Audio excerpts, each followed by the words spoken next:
This is a project of the Zamboanga City Hog and Poultry Raisers Association,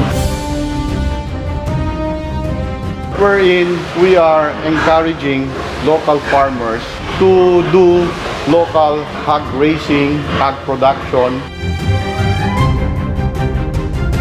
We could not always rely on imported. We should produce locally so that we can be self-sufficient.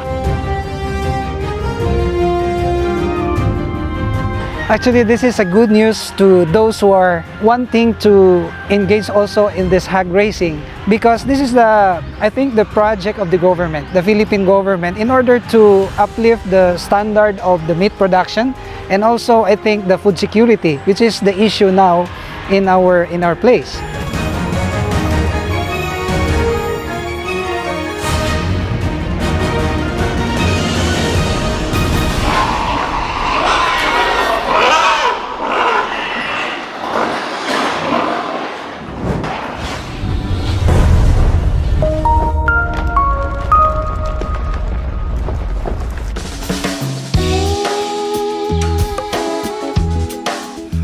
When the catfish is ready to buy, and when the nets are filled with crawfish, it's a sight.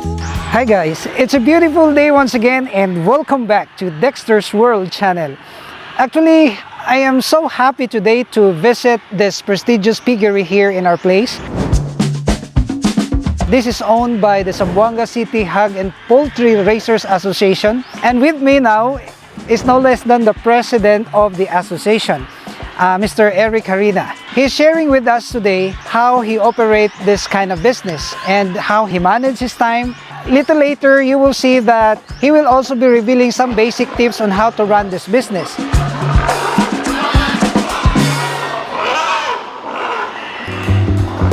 And I would like you guys to meet my friend, Mr. Eric Harina. Handsome guy.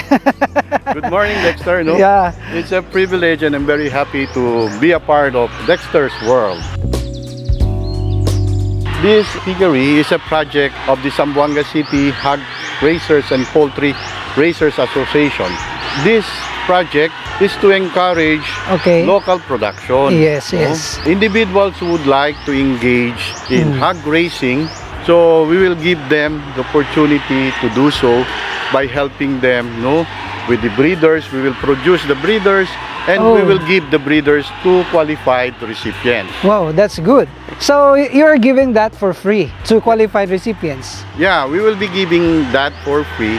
All they have to do is to prepare their area. They should have pig pen with water, light, and of course with roof, And they should be capable in raising the pigs and keeping the area clean so that it will not invite disease. And also, it will be a protection for their investment. It will be a source of a livelihood and extra income for the family. Wow. Actually, this is a good news to those who are wanting to engage also in this hog raising, because this is I think the project of the government, the Philippine government, in order to uplift the standard of the meat production, and also I think the food security, which is the issue now in our place. Actually, this project is a partnership with the Department of Agriculture to the Animal Training Institute. We call it the ATI, a branch of the Department of Agriculture, wherein we will produce the breeders and we will give to qualified recipients for local production to increase hog raising in the city for food security. We could not always rely on imported pork, or other meat products, or poultry products. We cannot always rely on imported. We should produce locally so that we can be self-sufficient. Yes, that's true. Although some people say that locally produced is expensive. Yes, it's expensive because the ingredients or the raw mats here in the Philippines are so high, like corn, soya, and everything is imported. So if the government could reduce the inputs for livestock and poultry production, we can lower the cost. As of now, it's high. It's really very But high. if we improve down the line the feeds and other farm inputs, we can produce better and efficient low-cost pork or meat products for the local consumers. That's really a very enlightening statement, actually. And I have just learned that the role of the backyard breeders are also playing very important in the security and the sustainability of our meat production. And I would like to know, when can they avail the piglets that you are saying? Actually, Dexter, no, we are really very excited about this project. A lot of people are asking when are we going to release the piglet. For the information, we are already starting breeding now. It takes 114 days to produce a piglet, another month or 45 days for them to be transferred in the nursery. Hopefully, it will be out by end of April or first week of May. We already have production. We will look forward into that. So that's why as early as now, We are promoting this we one. are promoting this Yeah. project. And I would like to appeal to the consuming public that we should patronize locally produced pork so as to help the local farmers and to encourage entrepreneurs, young entrepreneurs, Yeah. to engage in agriculture, to engage in farming, to engage in hog raising, Yeah. poultry raising, Yeah. and other livestock activities. This is for the food security of the city and our nation. Wow, that's an amazing facts that I have just discovered. Well, I have read many comments and even in the newspapers, in commentaries, that we are relying so much on the imported meats. And this is the reason why I really have tried my best to contact you. It's an honor that I have you in my channel, because this channel aims to open opportunities. Like what you're saying, that qualified recipients can just avail a couple of months from now. And that's gonna be a good news to us, especially those who are just here in Zamboanga City or in Zamboanga Peninsula. Yes, that's true, Dexter. No, in my opinion, this importation will discourage local farmers from producing. Importation will discourage entrepreneurs to engage in agribusiness. That's why I'm appealing that we should patronize locally produced vegetables and other agri products, Yeah. so as to help or encourage farmers, and the young entrepreneurs, our young generation, to produce food for all of us. So thank you very much, Dexter, for this opportunity and for being a part of Dexter's World. Yeah, and when I decided to create this channel, what I had in mind is really to open doors of opportunities to other people, to encourage people, so that we can help our government, and of course we can say that the food stability and security could be addressed by the government, and of course with the help of the private sector. I really admire this man because he had been so successful in all the things that he do, and he can also talk about the poultry, but maybe later we can have another episode about the poultry. But our focus here is to educate our viewers, to encourage our viewers to somehow engage in this kind of business. Many of us are jobless, many of us don't have permanent work. And maybe farming through swine raising could be the solution to your problem. And Brother Eric, I call you brother because we're both handsome. Can you give our viewers the basic tips on how to start with this piggery? Maybe I am a viewer and I would like to start at least 2 or 3 pigs. So what advice could you give to our viewers? Dexter, hog raising is very easy. There's no secret. Actually, I just can name 5. You should have a good breed. No? You want to start it right with a good breed. Yeah, that's true. No? That's true. Good nutrition and good management. Those are the 3 basic. And also a little capitalization, because you cannot raise pigs without capitalization, because you have to buy feeds. No? Yeah. So you cannot just feed your pigs with scrap foods. Correct. So before we can do that, but now considering the threat of all these diseases, especially African swine fever, What about the disposal, the waste disposal? so it's part of the management. Yeah. That's If true. you have good management, you should have clean air, you should have good water, and you should have a good shelter for your pigs. So if the environment is not clean, the air is not clean, your pigs will get sick. So that will be a loss for your investment.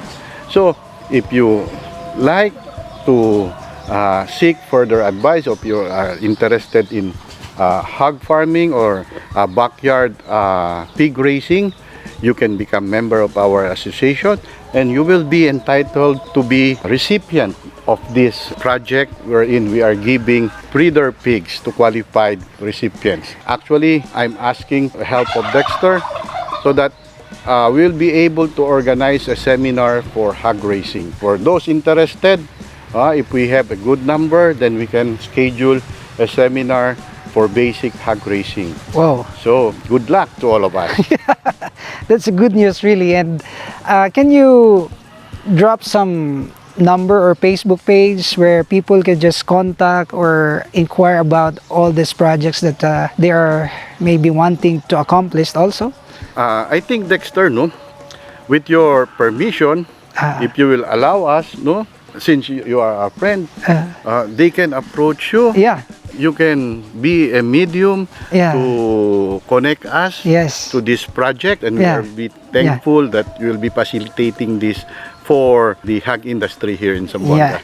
And that's a good news as what I have said to the Zamboangueños and actually those who are living near in our area, that we are recruiting members, qualified members. Of course, we will see if they are qualified.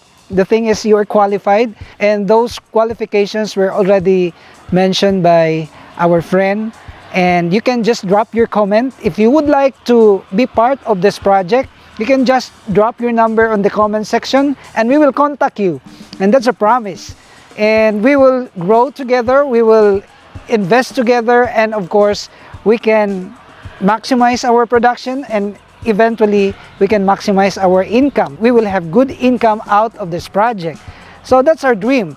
And please be with us, guys, as we are going to visit some stores, meat shops, I think.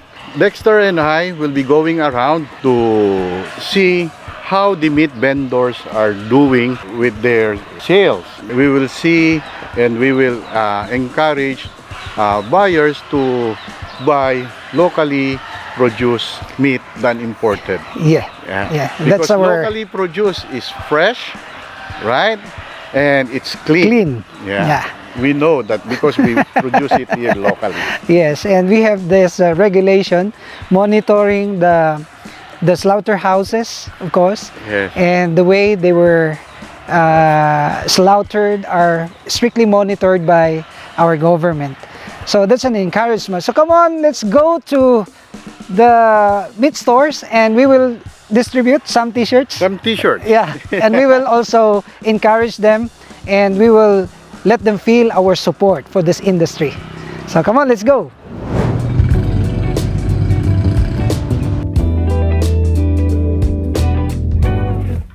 Eat Pinoy pork!